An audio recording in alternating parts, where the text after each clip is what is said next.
Hi, good morning. Today I want to talk to you a little bit about this. This is the Shogun Inferno, and it's a product I've covered before. I've done unboxings of it, I've done connecting it to my camera and things like that. But I'm 3 months in now, and I want to just chat to you about what I find good about it and what I find bad about it. And I'm kind of doing this in an improvised way. You know, I haven't planned this.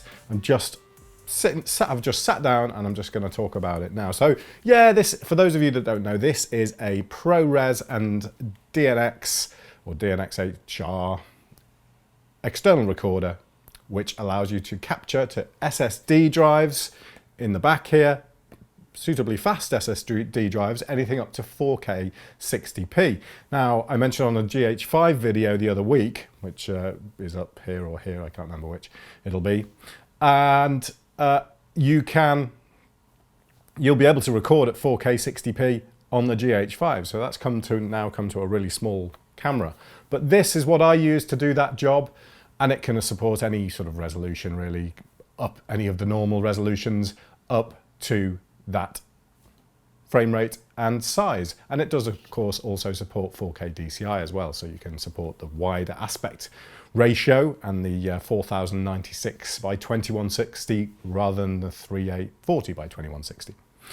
So after 3 months of use, I haven't really had a massive amount of time to really use this in earnest. I use it whenever I can, but photography and videography is a hobby for me. I'm an enthusiast. I have a full-time job and I have a family, so I don't have that much time to do this sort of stuff, but I love doing it and I try to do it whenever I can. But this is just, it's a great product, but let's just talk about some of the bad points, because I know that people come to these videos and they don't want to just hear someone rave about a product that they've bought and they're just trying to justify spending £2,000 on, because this thing costs £2,000. It's not cheap. All right, firstly, it's quite heavy actually. They are designed to be lightweight, and it's kind of like a mag alloy finish, which is very nice, so it's pretty robust. It'll probably crack because mag alloy is typically quite brittle. I think it's mag alloy anyway, certainly feels like it. And it has rubber bumpers around the side, so it's light because mag alloy is generally light, but when you put the batteries on, and you need these batteries on, if not, you possibly need bigger batteries than this. These are the ones that come with it. It becomes really quite heavy, and I find that problematic because I haven't got the best tripod in the world, and when I'm putting this on my camera, if I keep it off camera, then it's okay, but when it's on the camera, supporting it with even like a reasonable arm I find it's just not that stable. But maybe that's just my tripod and my arm. Maybe I need a better better arm to attach it to. But I think that these here, so you can attach your arm on your standard, try and get this to focus, on your standard this is a small tripod. It's what size is that? You know, the small one that comes on standard kind of consumer cameras rather than the larger version. I really should learn my tripod screw sizes. But I think this should be a large one, because if you've got any kind of arm, you can attach it to a large one. I just think it might provide a bit of extra strength and stability, but it would be larger. It just feels a lot of weight to be dangling off this little point here. Anyway, yeah, that's my first sort of issue, I suppose, is it is fairly heavy. Secondly, power. This thing eats power. It has an amazing display on it, and I have to say the display is beautiful. They talk about it being really bright. It's incredibly bright.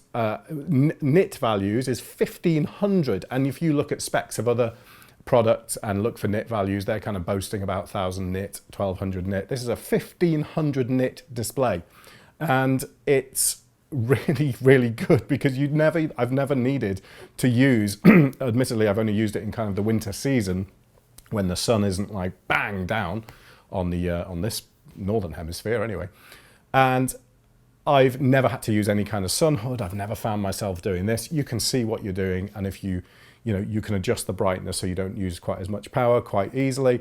It's a wonderful display, but that comes at a cost, because The display adds to the heat in the unit, which of course uses power, and it eats through batteries. You get a reasonable amount of time when you're recording with these two, but you really, I mean, if you look now, what's this showing on the screen? Around batteries. Can you see that? Well, they're both down the bottom. I haven't really been doing much with it. And you will find yourself kind of worrying a little bit about power and having to pack extra batteries, which of course means more weight to what you're carrying around. If you're trying to be mobile with something like this, it starts to get a little bit tricky because you have to carry around additional power. And then of course you have to carry around chargers, and you might have mobile chargers, you might have mains chargers, and it's a lot of extra stuff, a lot of extra weight.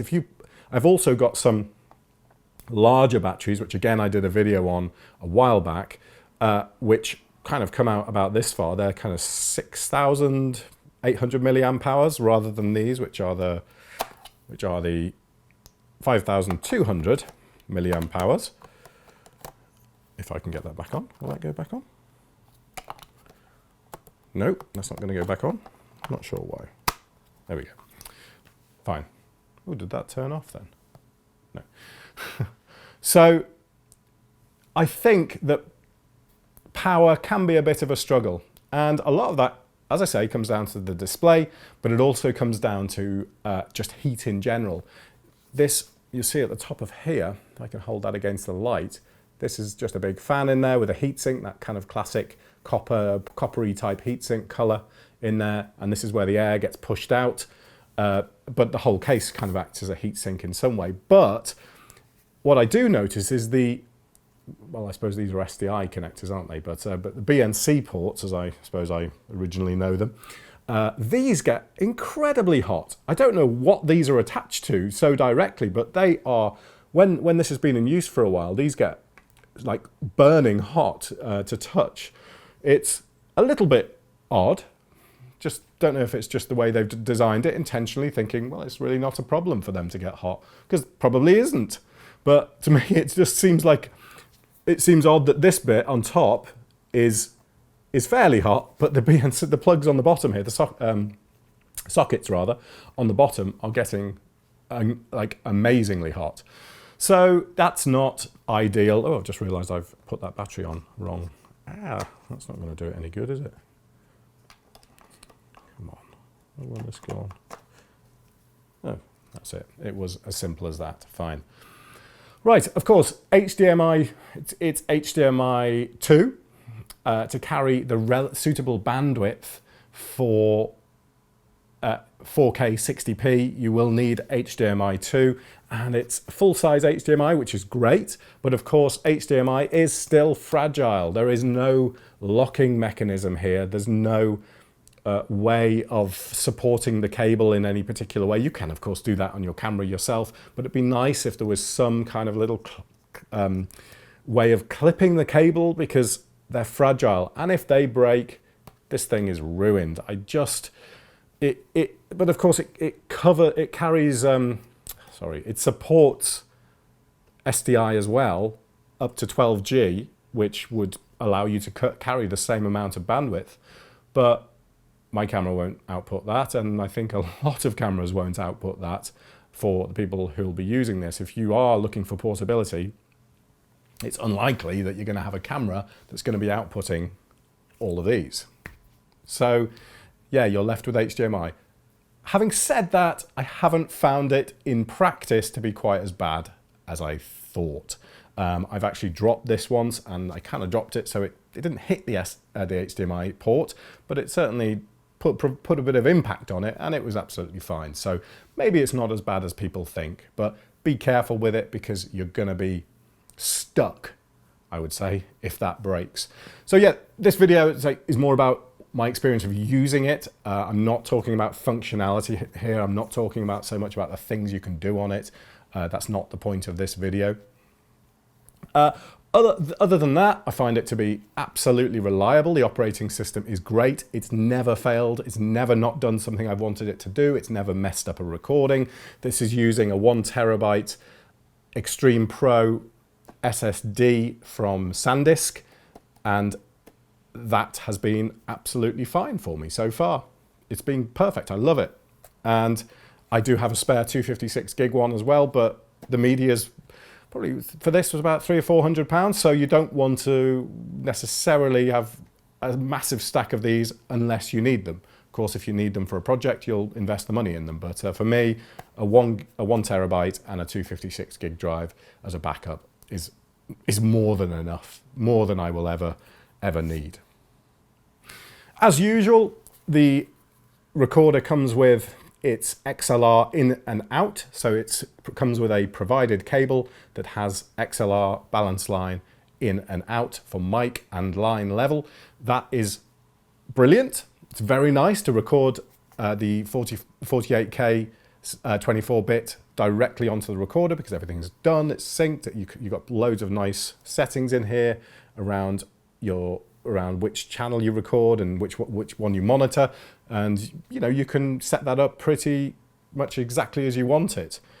The only thing I would say is the cable that comes with it is really rubbish. It's a little fly lead that's about this long and has the XLR connectors on the end, and it can't go anywhere. You can't do anything with it because you need a cable that either comes to the ground or to a support point where you can, because you don't want to be hanging potentially 2 or 3 or 4 XLR leads, which the connectors themselves are quite heavy, and then the lead that comes off an XLR has a good weight to it because they're usually quite sort of wide, just off this port. It's a nice port. It's a little bit like an old style LEMO connector port, as I mentioned on another video, but I still wouldn't want to hang that off, and you can't do anything because the cable that comes with it is way too small. So if Atomos watch this, if Atomos want any feedback on this, please provide a cable with your product that is like even just this long. You can't, even just like maybe a meter, standard 1.5 meter length or something like that would be wonderful. Other than that, I'm totally happy with it. It records output that is wonderful to look at. It will give you anything that you put in. That sounds really silly, doesn't it? But basically, the limitation is going to be your shooting, your lighting, your camera. If you put it in the HDMI on this, you will get quality results out. Remember, of course, it's recording to ProRes, it's recording to DNX. You don't need then to transcode. You drop it straight into something like Resolve for grading if necessary, or straight into Premiere, and it works beautifully in the timeline. It's a really nice thing to have, and a really nice thing that isn't still on a lot of high-end cameras. People ask the question, why do you need an external recorder? Well, that's one reason by itself, not only because you get a beautiful monitor to look at what you're doing. Secondly, you don't have to mess about with transcoding. It's recording to a high-end codec that you will only find a lot of the time on a high-end camera. So it's a great product. It is expensive, but it's not expensive compared to what you're getting. So in the market, this type of thing, it's expensive. It's a niche product for a very specialist field, and it's providing something that your average person who shoots video will not want, will not be interested in, and will not see the reason for it. So it's a specialist product. Prices are high with specialist products. So that's really just, all I can say about it. This power port on the back here is wonderfully done. It's a nice metal, solid power port. There's no plastic here. You can see it's kind of bolted in beautifully. And yeah, I mean, that's just inspires confidence when you're using this, because you can plug that cable in and you could tug on that and it wouldn't break, because these power ports, the little pins in there, I know from experience from working for a company that manufactured laptops, these are a big area where breakages occur, and products get sent back and they get returned very, very quickly because those pins snap inside. This plug, this socket, I keep using the word plug, this socket is really nice. So super easy to use, possibly a bit heavy, eats power, gets really hot, but produces fantastic results.